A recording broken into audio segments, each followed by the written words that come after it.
Hello and welcome to Michigan Opera Theater's In Conversation.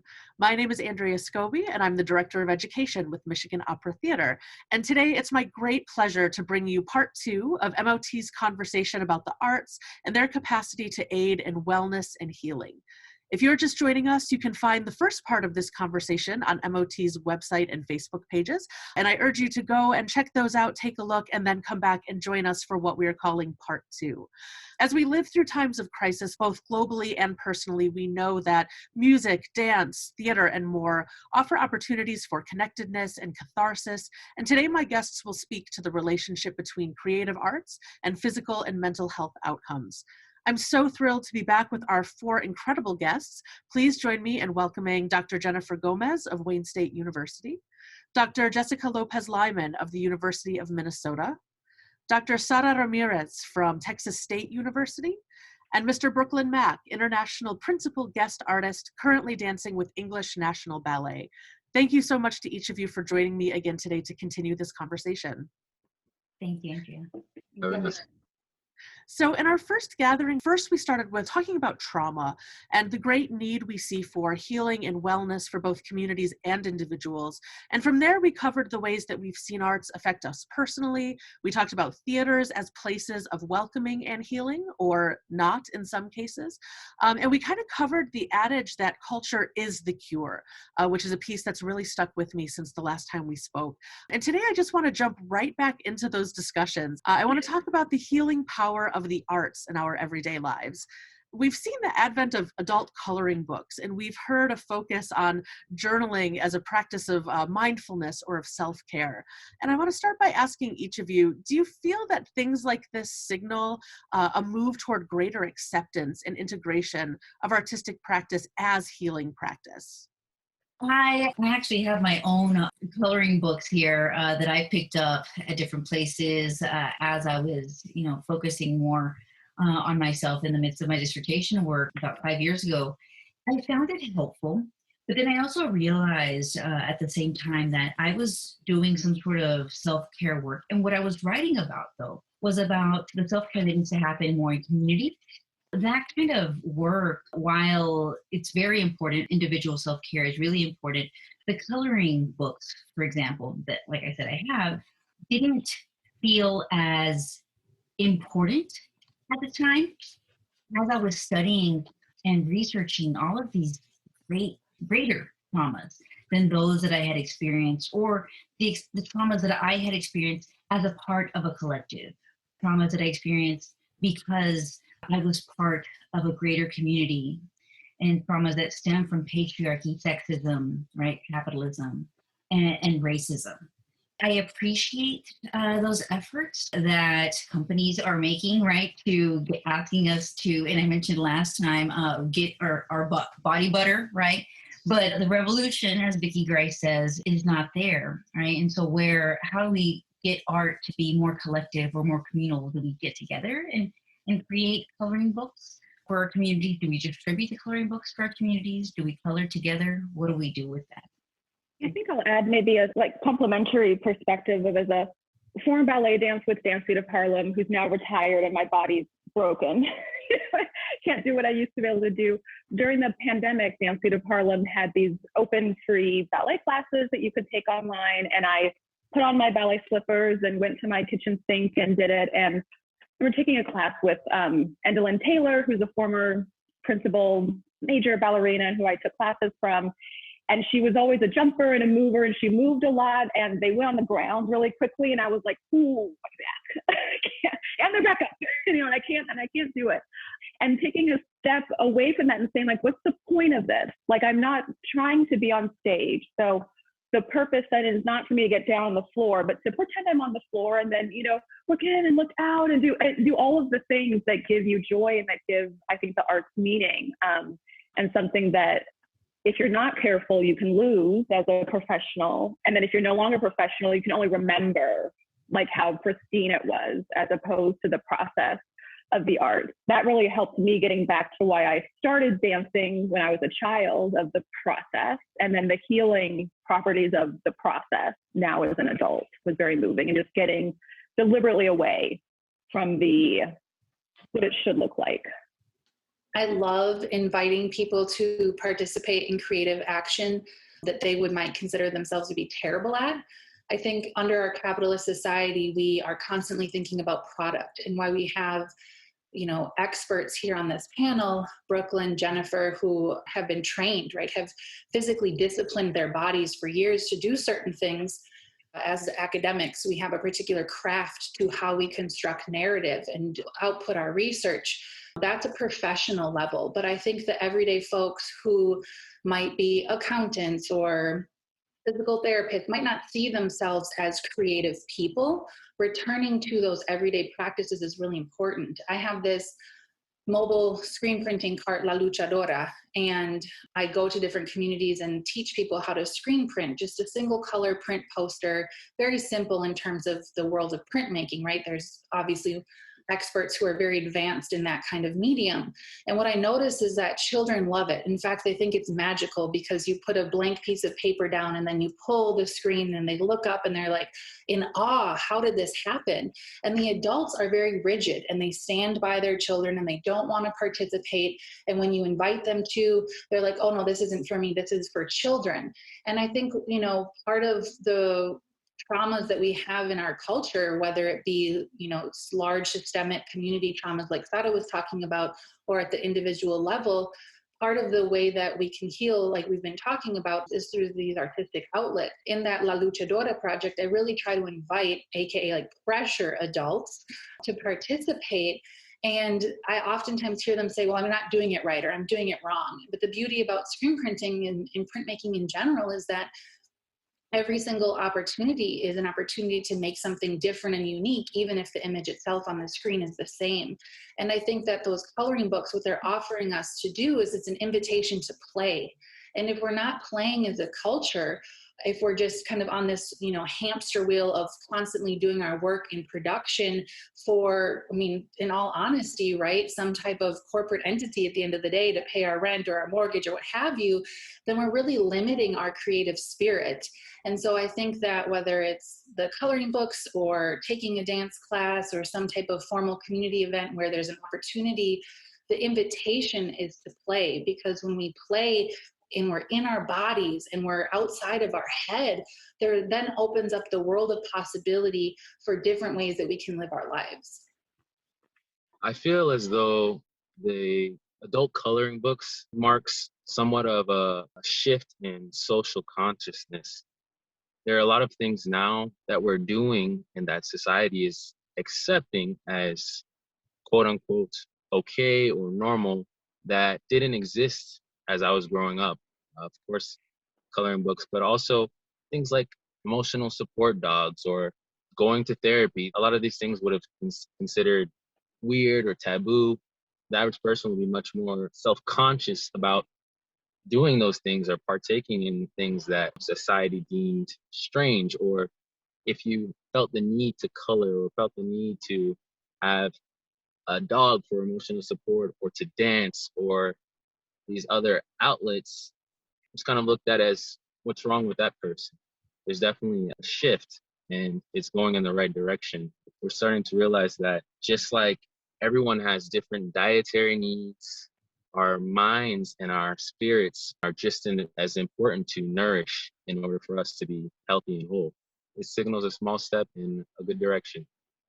You mentioned, Brooklyn, some of these things that maybe formerly had been taboo that are now becoming a little bit more accepted. And I think I see that too, but I think that we sometimes enact our own taboos on these things. Jessica, as you said, as adults, feeling like, oh, I can't do this perfectly, or I'm not a professional, so I'm not even going to try. And I want to ask each of you to think a little bit and talk about, how do we move from that product-oriented place?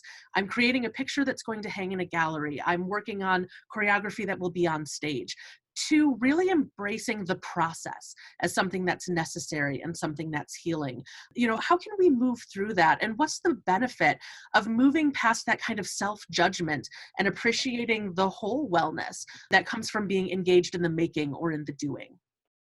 I've been thinking about this, and I've been thinking about process for a long time, especially from a decolonial feminist perspective.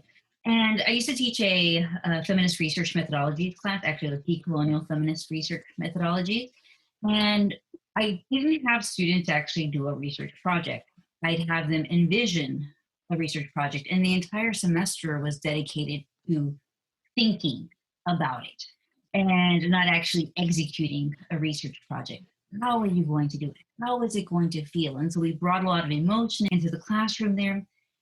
Every other semester that I taught that class, I always had a student, a very type A kind of student, no judgment because I'm totally type A, but who wanted to know what she needed to do for the final project. Can you just get me there? I want to start doing everything now so that I can turn in that final paper. And I would remind the student, this class is about process, about approach. We're going to change our minds. It's going to feel good. And this is so antithetical to everything that we've been taught. And I'd have to promise the student, you're going to make an A. You're fine. Just, we're going to go through the process. Just let's just do this. And that was really hard to grasp. There's that process, right? But then I also think about a lot of times as a mom, I see a lot of mom posts saying like, oh, I'm really type A again, and I don't want to let my daughter make a mess. How do you keep them from making a mess? Like, let's say with baking, with the flour. What do I do with this? And my answer in my head, and I don't respond, but it's always like, what about just playing with the kid, right? What about just playing with the flour yourself? And I know one mom said, oh, my mom never let me get things dirty, so I know that that's there. I thought, what about healing that inner child, right? And allowing your inner child to play, and then you can clean up. That's fine, right? And so it's that process of just, what's the point of letting the child play with the flour or to bake? Isn't it so that she can enjoy the feeling of the flour in her hands and to see the physics of flour in the air? And so again, I'm just constantly thinking about what it means to go through a process. At the same time, when we are talking about systemic issues, right, and we say, oh, you're going to have to wait for that product or it'll come in time, it gets hard, right, to have that same answer about trusting the process when we're saying, well, we need water in my community. Trust the process. It doesn't work the same way, right? And so I think there's, for me, at least some sort of tension that I still don't know how to answer. So I'll leave it there. Yeah, that was brilliant. I don't know how to answer it either, so I'm going to just sidestep it. Sorry. I have two responses, Andrea, and one is not profound. The other one is maybe more so. Just a practical level of what I tell myself with this kind of stuff is that nobody's training for the Olympics here. And I literally will tell myself that as I get on my exercise bike or I go to do a ballet bar or something of like, that's not what we're doing. I've done those things and that's not what this is. And so I get to just be here and be in the moment and be in the process. The other thing I'll say that's ended in a product but different is, and Brooklyn has seen this, the short video on YouTube that I have called Condemned to Dance, Cultural Betrayal Trauma Theory. So it's just this silly like 3-minute dance on my research program about oppression and within group violence and outcomes. And it was myself as a choreographer, and I cast myself as the lead. And then one more dancer, Sasha Joffrey, who danced tap.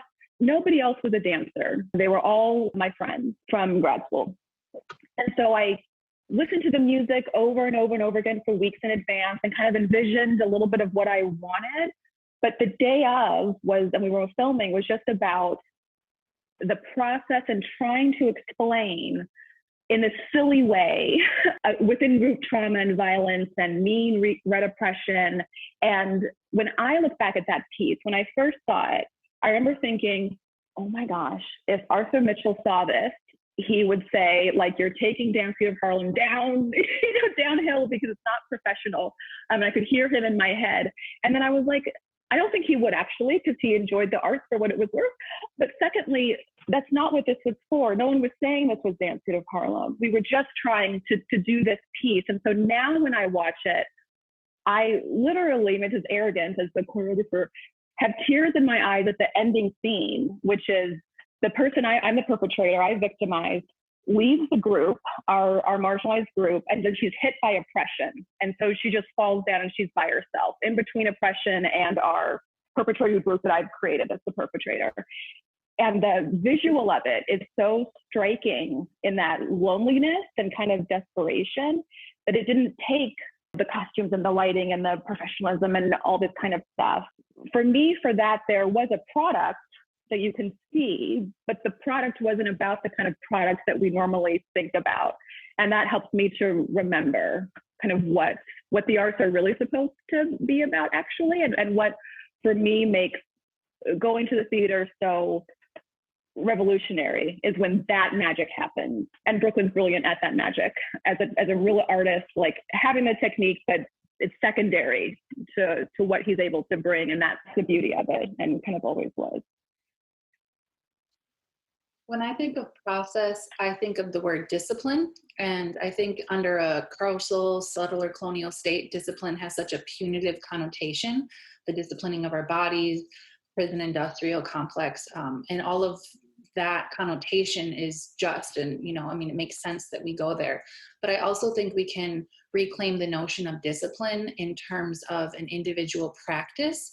So I think that this is very accessible to people when we talk about yoga, right? Yogis will say it's the practice of coming to the mat, and your body might not be able to do what it was able to do yesterday, but in the practice of returning to the mat, there's a level of discipline you're creating.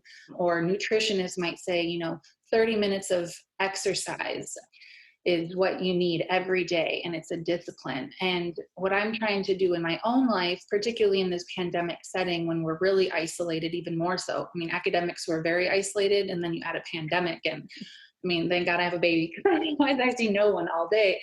But the discipline of being creative, of taking time, and that might look different every day. You know, I'm a trained writer in terms of poetry, and I've now kind of playing in the visual art, but I'm not trained in visual art.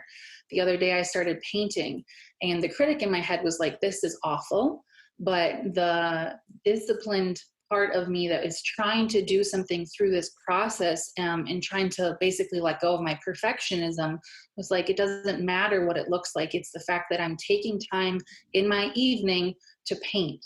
And so I think, you know, for those folks that are listening, if you are trained in one genre, or you have a specialization, switch to something that you're terrible at, that you have no idea what to do.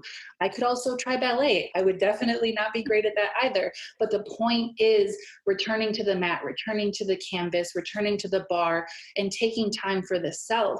I watched this great documentary last night, Black Art in the Absence of Light, and it kind of looked at centuries of Black art in the United States. But at the end, Theaster Gates, who's an amazing visual artist and urban planner, said, do you create when no one is watching? Do you create in the absence of light? And essentially that's the message of, one of the messages of this documentary, is that there were so many phenomenal Black artists, but because of museum culture, which would not allow them entry into these spaces, right? Similar, we could say, with Latinx folks, women, as artists, it didn't matter if they weren't in museums, they were still producing because they had to, right? And so I think about that as well. Can you create a discipline in the absence of light, knowing that this product, quote unquote, that you might create might never be filmed, it might never be in an exhibition, but it's about returning to a space for yourself and carving that time out that has nothing to do with basically like how you get paid every day. It can be very difficult to embrace process because it's something that's uncertain. It's not molded. It doesn't have a shape. We're generally taught that, you know, we need to know what we're doing. We need to have a direction. And sometimes when something is more formless and less tangible, it's daunting. I think that an individual can discover a lot about themselves in that absence of form, of shape, and in the process of, well, various things. The other thing that comes to mind about process, in Brooklyn, you kind of sparked this for me. When you are in a process, it requires a lot of vulnerability and a lot of trust. And when we don't know ourselves, or we don't know the community in which we are part of at that moment, it can be very hard to trust the process because it requires you to trust, know yourself along with those around you. And there's this fantastic performance art lineage called Theatrical Jazz Aesthetic that some of my mentors come from, like Sharon Bridgeforth, Omi Jones, Daniel Alexander. And what theatrical jazz asks you to do is to improv with what is in the room. Lori Carlos who is now an ancestor performance artist, always said, everything you need is in the room. But that requires us to really be vulnerable with ourselves and each other. And I think that that can be very scary, particularly when we're in a moment where being in our bodies with one another is not something that we do often. We typically might be engaging through social media or these other platforms. And to then come together in this process can be very daunting. And the inner critic and judging other people, right, can always happen. But I think that's another beautiful part of the process that aids us in healing, is that if we're going to really heal traumas, it requires individual and collective vulnerability. From a trauma perspective and thinking about like sexual violence and rape, like our bodies are taken away, right? Taken over and taken away. And so the thought of having to be fully in your body, as you're saying, Jessica, is very vulnerable, and also has taught us that it's dangerous, right? To do that, like when you're in your body, like bad stuff happens. And so, as I believe Sara was talking about earlier, of like relearning, rehealing that inner child of at your own pace, your own time, not forcing yourself, not perpetrating against yourself, but trusting a little bit of that vulnerability and how beautiful it can be to really be in your body, and having the arts as a way to heal kind of mind, body, soul, and spirit, especially from things that have taken over our bodies and minds and souls and spirits through violence. I just wanted to, what Jessica mentioned about, I think it was Lori Carlos, that says that everything you need is already in the room. I think that is just so beautiful, especially, and I think it really helps to capture what I've been thinking about these coloring books. I have so many coloring books, so many adult coloring books, but I only touched each one of them once. And I think to myself, I didn't need those coloring books. I needed healing, and I was looking for it, right, somewhere else. And capitalism has taught me that you must buy it from me. I'm going to sell your healing to you. But you're right? Like everything I need is right here, whether it's a piece of paper. I mean, I do origami, like just being with whatever is at your disposal, I think is just so beautiful. And that's also one of the traumas, right? Is that what you have is not good enough. That you are not good enough. You are good enough with what you have around you, and you can make good out of what you have. And what you have is not yours. Like it's not good enough and it's not yours, you know, and really reclaiming that too, reclaiming your own mind and your own body and your own spirit and your own soul. Like it is yours, and you can take it back and learn it and love it and explore it and grow and with it. And, you know, that it is yours. What we have as folks of color has been taken from us and put on an exhibition, you know, anthropological kind of museum, or has been stripped away from us. And so this idea that not only is it ours and we can take it back, but it has always been ours, but they've just conditioned us to think that it does not belong to us. And I think that's the beauty of reclaiming a lot of these artistic practices. Like Sara was showing the paintings in part one, which to me remind me a lot of like Rebozo tapestry weaving, right, which has a long history in various communities around the world. So like reclaiming these art forms for ourselves is also saying, you know, like I deserve to have this and it's mine. It comes from my ancestors. Yes. For the longest time, I mean, ever since I was tiny, my parents are immigrants. And so I've always felt like this world is not for me, right? This area, I'm in Texas. Going outside of the house is just something very, very scary. I've experienced a lot of anxiety throughout my entire life. I've felt myself to be a weakling, right? Like, oh, I can't do these things. And so even the idea of creating life was very scary to me. I thought, there's no way I could possibly do that. I'm a weak person, right? There's no way I could create life. And I had a beautiful pregnancy. And someone said, have you thought about giving birth without medication? I said, no way, I'm a weakling. There's no way I can do that. Yeah, right. And I started thinking more and more about my ancestors, right? About all of our ancestors and how they may have done it, right? How did they give birth? How did they survive?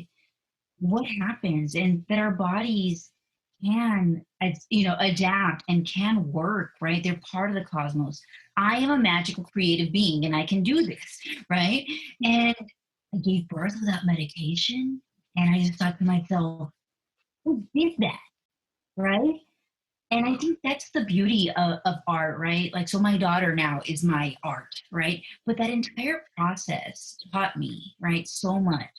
I mean, I could give birth 10 more times and I do that again, but I would never write a dissertation again, right? Why? Because it's not natural, right? It's not natural. I wouldn't do that, right? Because it's subjected to this criticism. It doesn't feel like it's coming out of me, right?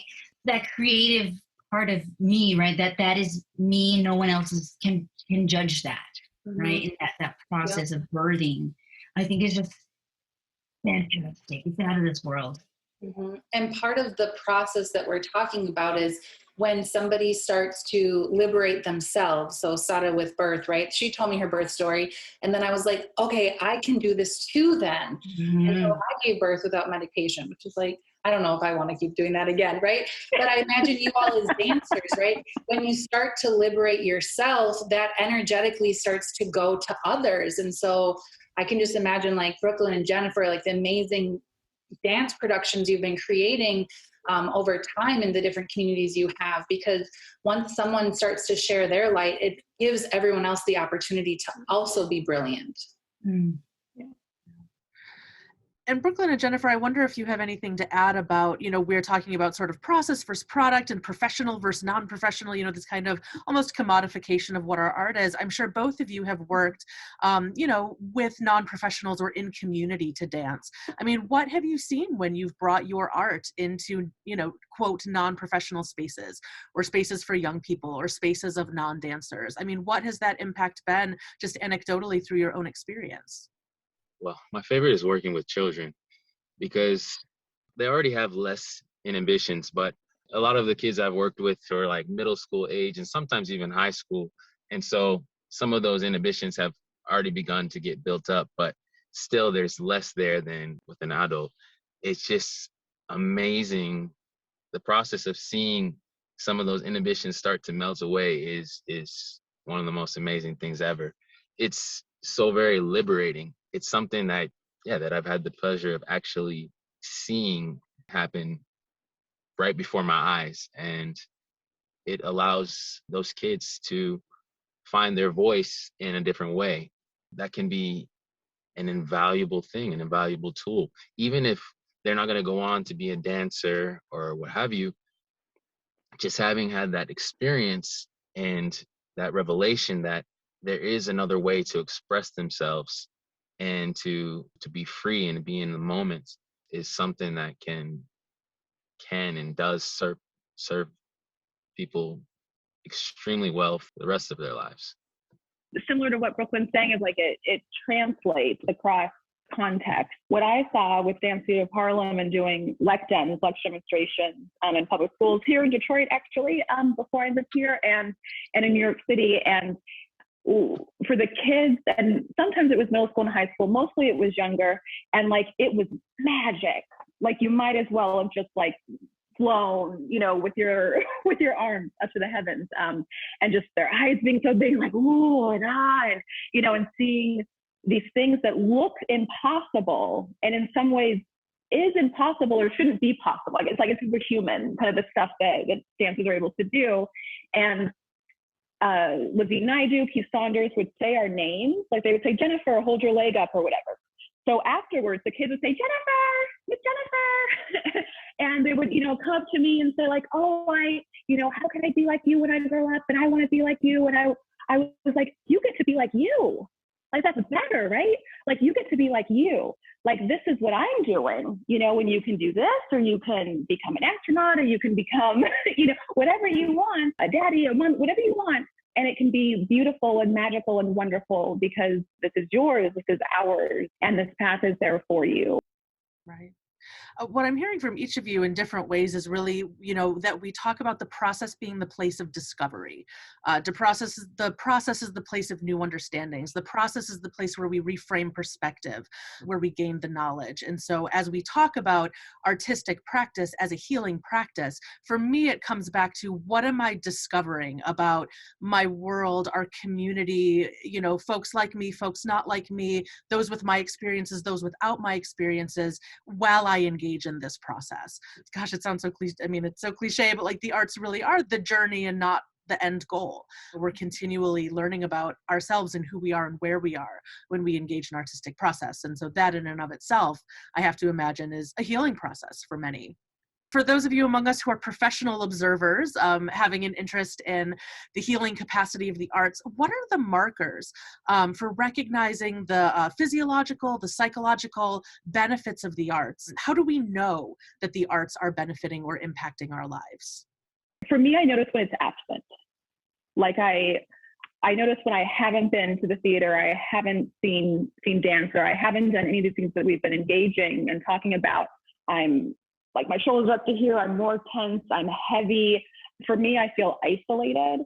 You know, I feel like I have so many feelings, so many emotions, and the world is so heavy, you know, and I'm the only one. That's what it feels like. And so I've been trying to do a better job of being deliberate of, what do I feel then during? Well, I feel lighter, and I think the major thing for me is just connected to humanity, whether it's, for me, ballet a lot, but whether it's a story ballet and I connect to a certain character, or it doesn't have a story, but the music is so gorgeous, or things like that take you back to times that are very difficult or times that are wonderful, like the pas de deux from Romeo and Juliet.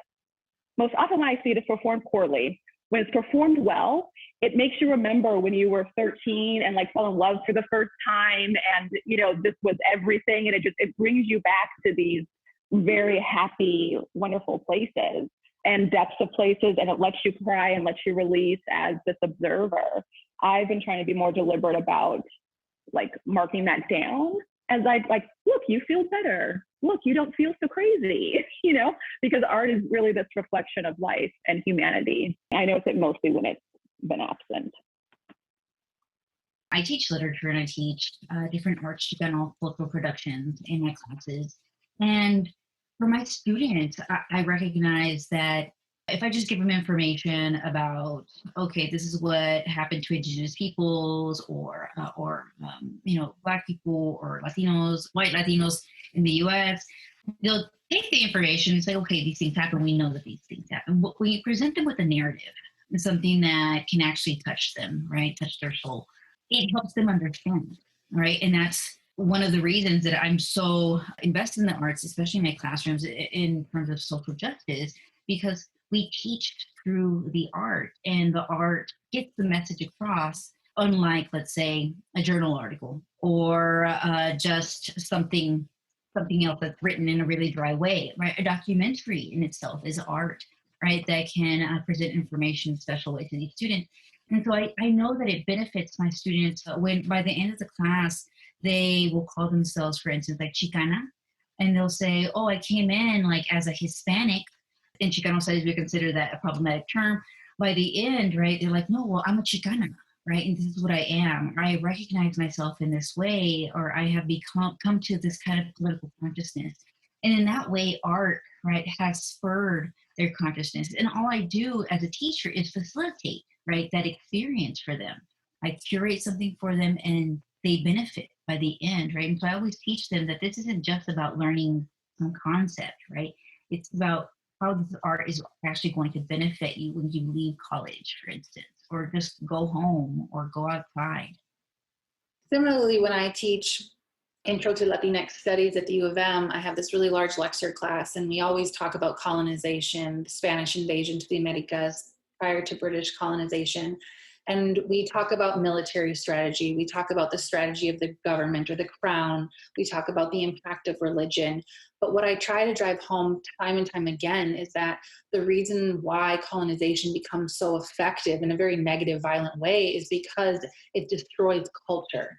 And when we think about war, when we think about groups trying to overpower one another, there's a reason why they burn their books, they take their art, they take everyday aesthetic objects and destroy them or remove them, because so much of how we understand ourselves as a society is intricately woven into these aesthetic practices.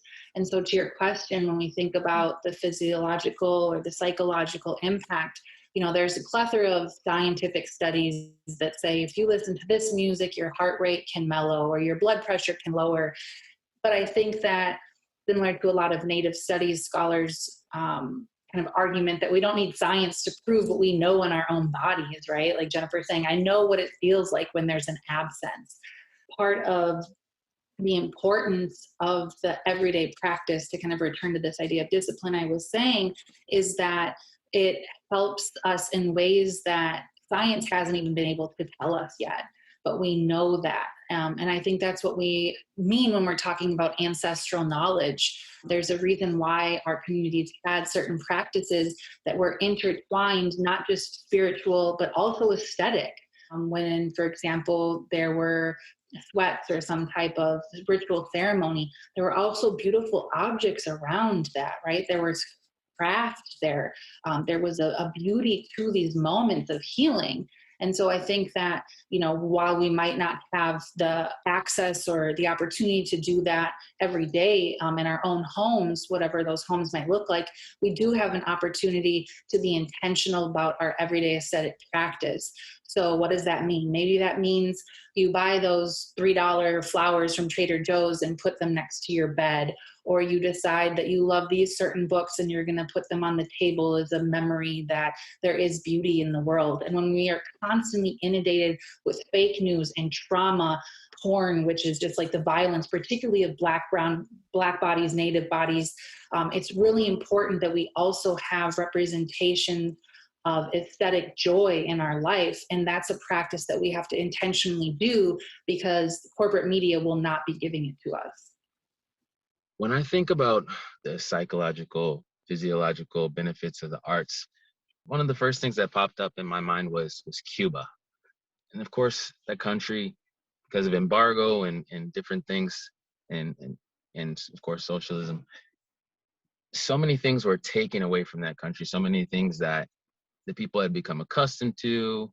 And I mean, the money, the affluence, a lot of things that we take for granted here were just taken away. But one of the things that they clung to tooth and nail wholeheartedly were the arts, that because nobody could take that away from them. I've been to Cuba twice. There was an indescribable joy and warmth radiating from all the people there, the likes of which I've never, ever experienced or seen. I would attribute much of that to the very, very strong presence of the arts there. Everywhere you go, there's music in the streets, there's the bright colors and painting, and everyone takes pride and joy in creating, or even in maintaining their 1950s automobiles. There's such celebration of creativity and ingenuity. It warms the soul, it lights the heart. To go back personally, again, last year with the pandemic, I got very, very depressed. Because of the pandemic, I wasn't able to go into the studio and take class every day and whatnot. I didn't realize it at the time, but I was really, really missing my outlet. At some point, with losing my friend and with the state of the country, with George Floyd and all these things bombarding my psyche and my art, I felt like so wound up and like I was going to explode, but I had nowhere to let it out. What ended up happening, one morning I woke up with this strong feeling and I just started writing. It turned out to be poetry, and I'm not a poet by any means, but I started writing some poetry, and then I started reciting it out loud. Before I knew it, I had this huge cathartic release, and tears were streaming down my face. And I decided to share it with the world on Instagram because, again, I didn't have my usual go-to art to express myself. It wasn't available, not purposely, but I found myself gravitate to another form of expression, another art, and found, again, a big release there. I believe Sara said, we know in our hearts and minds, science doesn't have to tell us. We know that it heals us. Thank you to you, Brooklyn. Thank you to each of you for coming back, for sharing your expertise, experience, knowledge, and passion on this topic. This has really been wonderful, and I thank each of you.